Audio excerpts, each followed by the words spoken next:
Let's examine how margin trading works and what customers and broker-dealers may be required to do in order to open margin accounts.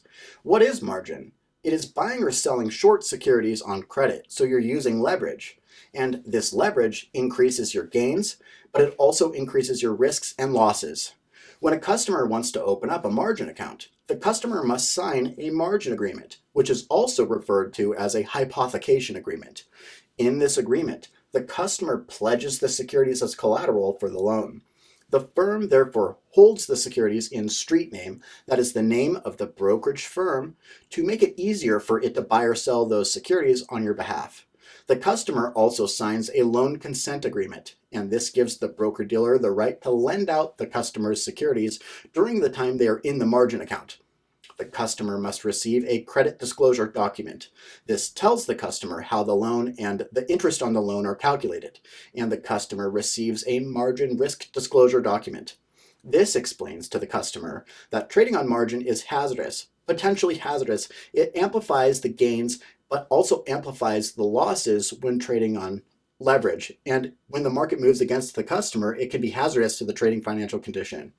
Two concepts relating to margin accounts are hypothecation and re-hypothecation. Hypothecation is the customer pledging securities as collateral bought in a margin account for the loan. A customer does this by signing a margin agreement with the broker-dealer. Hence, a margin agreement is sometimes referred to as a hypothecation agreement. Securities bought on margin are kept in street name. This is the name of the broker-dealer. Why are securities kept in street name? Well, it's because the broker-dealer will then take those securities and re-lend them to the bank in order to get the margin loan for the customer.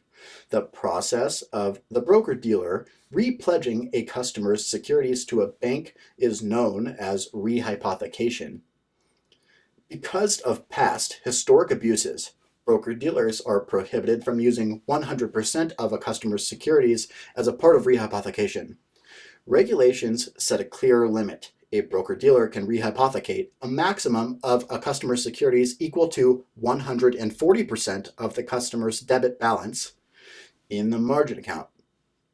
Once the bank gets those securities, the bank will then make the broker-dealer a loan equal to a certain percentage of the current market value of those securities. The process of the bank loaning securities to the broker-dealer is regulated under Reg U, the extension of credit from banks to broker-dealers, and the interest rate that the bank charges the broker-dealer is known as the broker call loan rate or the call money rate. Once the broker-dealer gets the loan from the bank, it then adds in a little bit of its own money and makes the customer a margin loan. The process of the broker-dealer making a margin loan to the customer is regulated under Regulation T. And Regulation T charges the customer, or the broker-dealer charges the customer interest on that loan. Hypothecation and re-hypothecation are very important concepts, but so are the regulations related to them, and you need to know them clearly. Remember, Reg U regulates the extension of credit between the bank and the broker-dealer. Reg T regulates the extension of credit between the broker-dealer and the customer.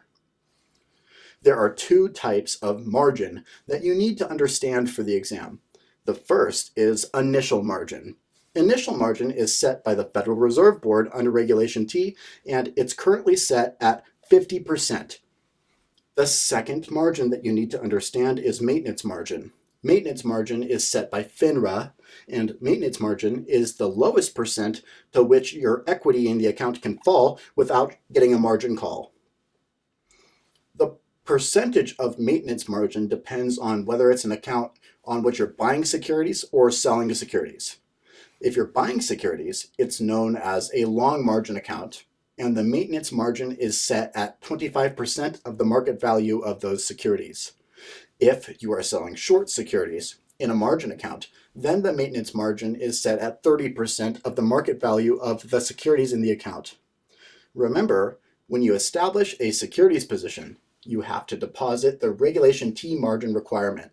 After the position is established, then the securities are marked to market each business day according to the price change of the securities. And then the equity in the account is calculated. Once the equity is calculated, the margin percentage is known, and then you will know whether you are above the maintenance level or below the maintenance level in the account.